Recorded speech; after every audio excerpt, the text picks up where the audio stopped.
We're continuing our studies in Chapter 21 on transcription and RNA, and in this lesson we'll be examining the processing of mRNA.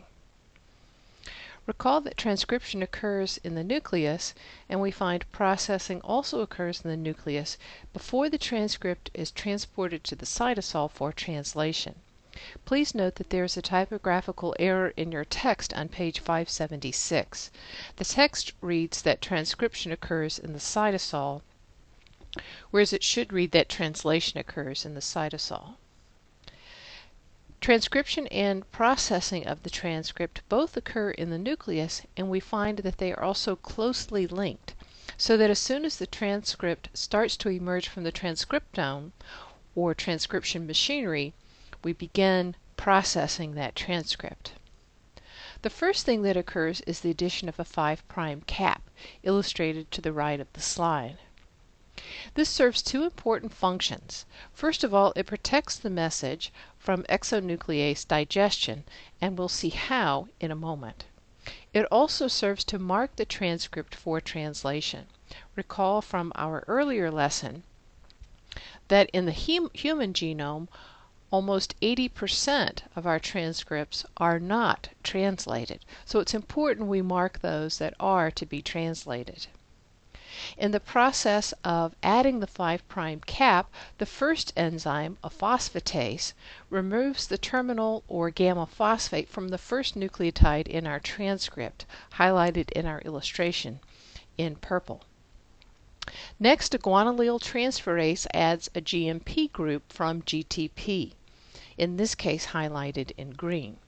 Notice particularly the nature of the linkage between the first nucleotide in our transcript and that GMP group. We have a 5' phosphate on our first nucleotide, again in purple, and that connects to the 5' phosphate of GMP. So a 5' 5' link rather than a 5' 3' link, and that marks this linkage as distinct, and this is what particularly protects the transcript from exonuclease digestion. Lastly, methyl groups are added by methyltransferases at the positions marked by the pink arrows. Once we complete our transcript, a 3' tail is added. A sequence in the transcript, AAU, AAA, is the signal for cleavage. So each transcript to which a 3' tail is to be added is cleaved at that position. Next, a poly-A polymerase generates a polyadenylate tail, a sequence of about 200 A residues. To this, a poly-A binding protein binds, and that helps protect that end from nuclease digestion. So we protect our 5' end with the addition of the cap, and our 3' end with the addition of the tail and the binding of this poly-A binding protein.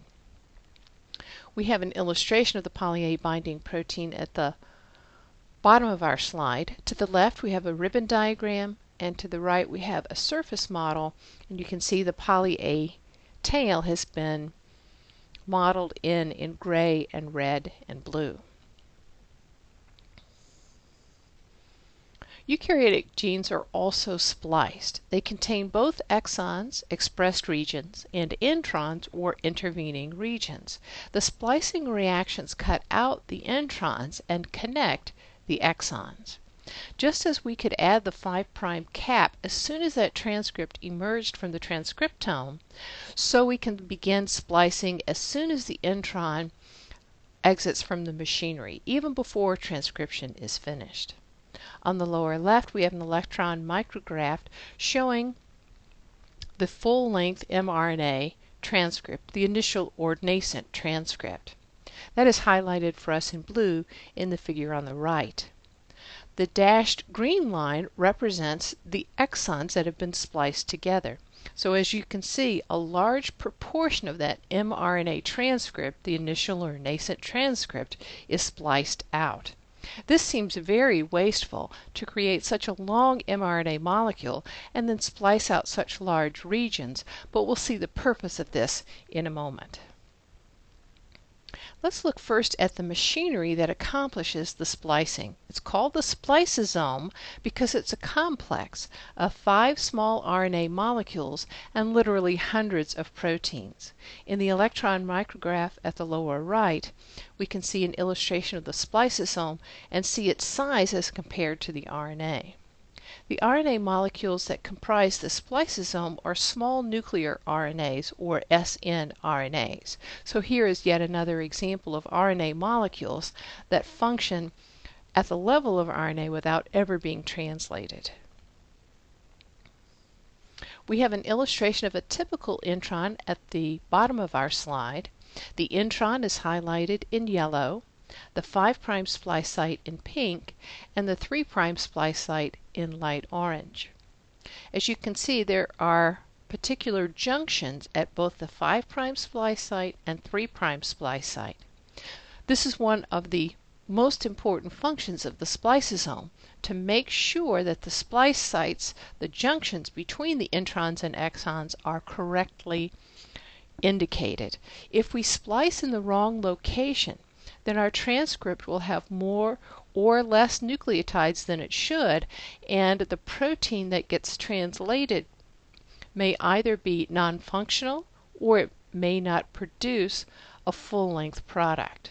So it's important that we recognize the correct splice sites. You'll notice also there's a branch point, an A residue, and we'll see how that functions in the process of splicing. So base pairing between this mRNA transcript and the small nuclear RNA, this is what particularly identifies the splice sites so that we're splicing out the correct portion of the molecule. Let's look at the sequence of the reactions, and that's depicted in our figure on the top right. First of all, the 2' hydroxyl of the branch point A residue nucleophilically attacks the phosphate at the 5' end of the intron, our 5' splice site. As it does so, it forms an intramolecular lariat intermediate in the center of our figure. In this process, then, we produce a free 3' OH. And in the last part of the reaction, that hydroxyl group on a 3' position at the 5' splice site nucleophilically attacks the 5' phosphate at the other end of the intron, in other words, the 3' splice site. In this process, then, our lariat intron is released, not depicted here, and we have our 2 exons that have been spliced together. So another important part of the spliceosome is to make sure that our nucleophiles, in the first case the 2' OH, in the second case the 3' OH, are in close proximity to their targets, to make sure that it spliced not only the right junctions, but that the chemistry can occur. There is an active site magnesium ion that's essential to this process within the active site of the spliceosome. It makes the OH more nucleophilic in each case, and it stabilizes the leaving group phosphate. So the question is, why would we transcribe this long mRNA molecule only to chop it up? The benefit is primarily differential splicing, and that's a part of our figure at the lower portion of our slide.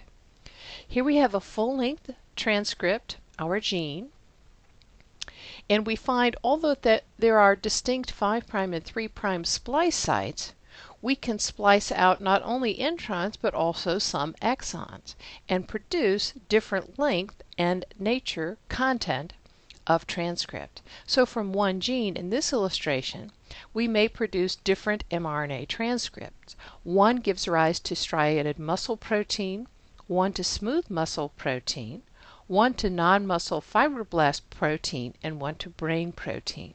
Quite different products, and yet all from the same gene. So actually, it's quite beneficial to have one gene, multiple protein products, and possible only because of differential splicing. In our next video lesson, we'll look at other RNA molecules and see how they regulate the half-life of mRNA transcripts.